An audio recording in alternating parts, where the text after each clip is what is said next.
Good afternoon, everyone. Happy Sunday. Here's your daily news report and fourth stimulus check update. In this video, I will be going over how you can claim a missing stimulus payment, as well as how Democrats are trying to raise enough money to provide millions of Americans with new $1,400 stimulus checks. Also, next Friday, I will be giving away more Walmart gift cards. For more details on how to enter the giveaway, please make sure you watch until the end of this video. Thank you so much, everyone. Fresh off a House vote to advance a $3.5 trillion budget blueprint, Democrats must now draft a massive social spending package. Fresh off a House vote to advance a $3.5 trillion budget blueprint, Democrats must now draft a massive social spending package. But before Democrats pass the package with likely unanimous GOP opposition, they are facing some internal disagreements over how to fund it. Likely a collection of tax hikes on the wealthiest Americans, investors, and large companies. President Biden proposed a 28% corporate rate, higher than the current 21% level. But many moderate Democrats like Joe Manchin are already uneasy and say they'd prefer to see a 25% rate instead. In the process, they would partially roll back the former president's 2017 tax law. A part of that 2017 law includes how the government taxes U.S.-based multinational firms, depending on the location of their headquarters and where they earn their profits. Democrats want to overhaul this element to raise enough money to pay for measures like President Biden's child allowance, universal pre-K, and tuition-free community college, among others. Kyle Pomerlaw, a tax expert at the American Enterprise Institute, told NBC News that the tax changes could raise $800 billion. That is enough money for the federal government to finance two $1,400 stimulus checks, similar to the ones most Americans received in the $1.9 trillion Biden stimulus law during the crisis. Senators Ron Wyden of Oregon, Mark Warner of Virginia, and Sherrod Brown of Ohio are taking the lead. So on Wednesday, this trio released a draft framework aimed at ending incentives for companies to move operations out of the U.S. and encourage more to expand domestically. Many firms have used them to cut their tax bill well below the official 21% rate. Senator Ron Wyden said in a statement, "To right the ship, we are ending incentives to ship jobs overseas and closing loopholes that allow companies to stash their profits in tax havens." The former president's administration tax law enacted a system that included exemptions on where companies must pay taxes on overseas profits. That was a change from the prior arrangement, where firms could stash it abroad and completely avoid paying the full corporate tax. So everyone, the key word for this video is food. Please make sure to like this video, subscribe, and comment below this keyword to enter Friday's Walmart gift card giveaway. Thank you so much, everyone.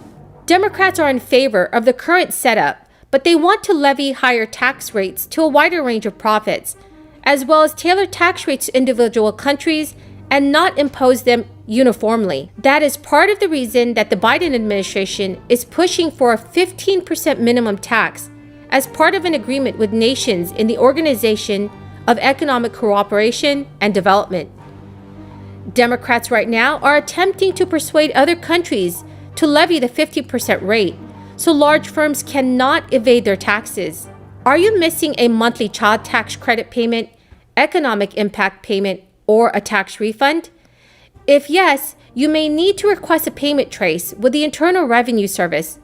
You can also do this if you misplace a check issued to you by the IRS, or in some cases, if you provided the IRS with an incorrect bank account number. Remember, before you start a payment trace, please check with the IRS about the status of your payment. If you filed a tax return and expect a tax refund, you can use the Where's My Refund tool or to determine your refund status.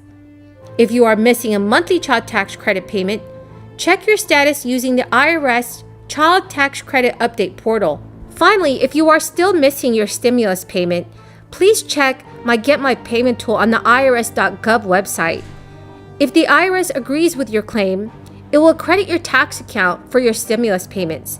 However, you will need to claim the 2020 Recovery Rebate Credit on your 2020 tax return to retrieve these funds. The Internal Revenue Service allows taxpayers to initiate a request to locate a missing, stolen, or lost payment. Once you start the payment trace, the Internal Revenue Service will determine whether the check was cashed. If it has not been cashed, the IRS will cancel the payment and issue a replacement check. For payments sent via direct deposit, the IRS will contact the bank to attempt to recover these payments. Banks have up to 90 days from the initial payment trace to respond to the IRS's request. So if you've lost a check, you can immediately initiate a payment trace to request that the check be canceled or reissued. So everyone, thank you so much for joining me here this afternoon. That is the end of the video for now.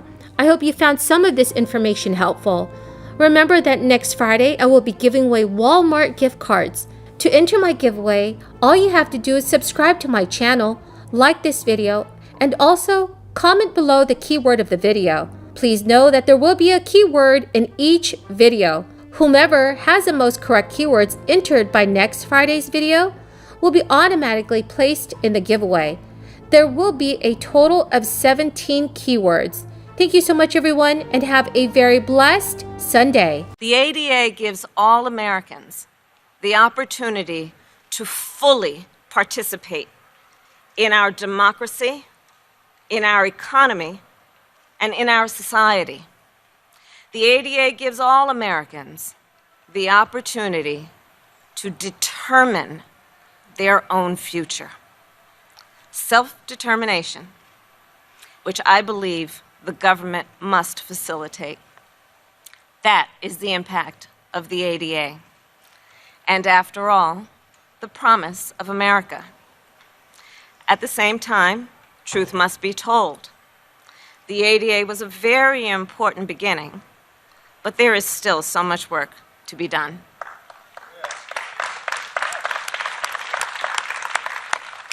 Both on enforcement and future legislation. And that is why I am so heartened to see the generations of leaders who are here and remain committed to doing this work. In fact, earlier this month, I met with several leaders of the disability community who are fighting for voting rights. And they told me about the obstacles voters with visible and invisible disabilities face when casting a ballot.